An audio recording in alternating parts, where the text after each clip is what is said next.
آفاق منظر. صدر ذی وقار و مہمانان گرامی، السلام علیکم ورحمۃ اللہ وبرکاتہ. ایوان میں پیش کردہ قرارداد ہم آزاد ہیں کہ میں پرزور حمایت کرتا ہوں اور اس کی موافقت میں چند دلائل پیش کرنا چاہتا ہوں.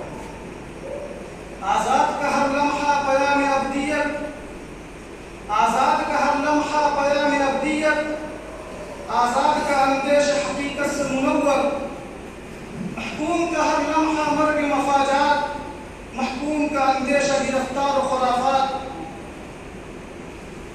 معزز حکم صاحبان اور اساتذہ کرام، آزادی خواہ جسمانی ہو یا ذہنی، شخصی ہو یا قومی، انسان کے لیے ناگزیر ہے. قومی آزادی کے بعد ہر شخص شخصی آزادی کا خواہاں ہوتا ہے.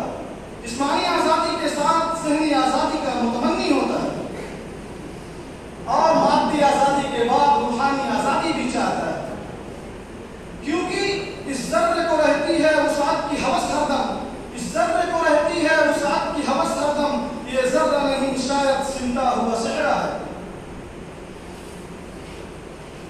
معزز صدر، اس ایوان حزب اختلاف کو مجھے یہ بتانا ہے، ان پر یہ چیزیں واضح کرنی ہے کہ ہم سب جو یہاں بیٹھے ہیں، اس مدرسے میں پڑھا رہے ہیں، اپنے گھروں کو بے فکر آ جا رہے ہیں، جو دل میں آیا کھا پی رہے ہیں، جو پسند آیا وہ پہن رہے ہیں، جہاں چاہتے ہیں گھومتے پھرتے ہیں، اور جو ذہن و دماغ میں آتا ہے بولتے اور لکھتے ہیں. باغبا آزاد ہے، صحن چمن آزاد ہے، باغبا آزاد ہے، صحن چمن آزاد ہے، ہو مبارک دوستو اپنا چمن آزاد ہے. اس ایوان حزب اختلاف کو یہ بتانا پڑ رہا ہے یا یہ سمجھانا پڑ رہا ہے کہ ہم آزاد ہیں، ہم آزاد ہیں. آئیے، اگر آپ کو اپنی آزادی پر شک ہے، آزادی جیسی پیش پہا نعمت کا احساس نہیں، تو پھر آزادی کا مطلب ملک فلسطین کے باشندوں سے پوچھیے، غزہ کے مسکینوں سے پوچھیے، وینام اور چچینیا کے رہنے والوں سے پوچھیے، وہاں کی قبرستانوں میں جا کر دیکھیے، شام اور عراق کی گھاٹیوں اور وادیوں کی رنگینیوں میں بہتی ہوئی جانوں سے جا کر پوچھیے. پڑوس ملک کے شرعی علاقوں کے پرے لٹی ہوئی نسبتوں، خون میں لتھڑے ہوئے بچوں، بوڑھوں اور اپاہج جوانوں سے جا کر پوچھیے تو آپ کو اس ملک کی آزادی کا احساس ہوگا. صدر ذی وقار،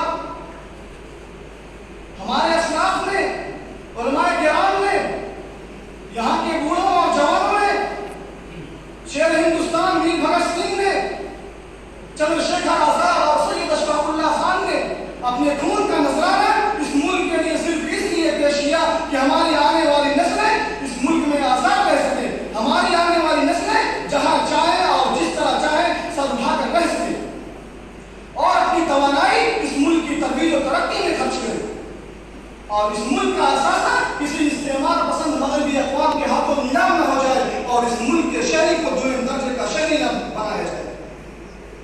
صدر ذی وقار، لیکن ہم کو اس نعمت کا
جو کام کیا خوب کیا.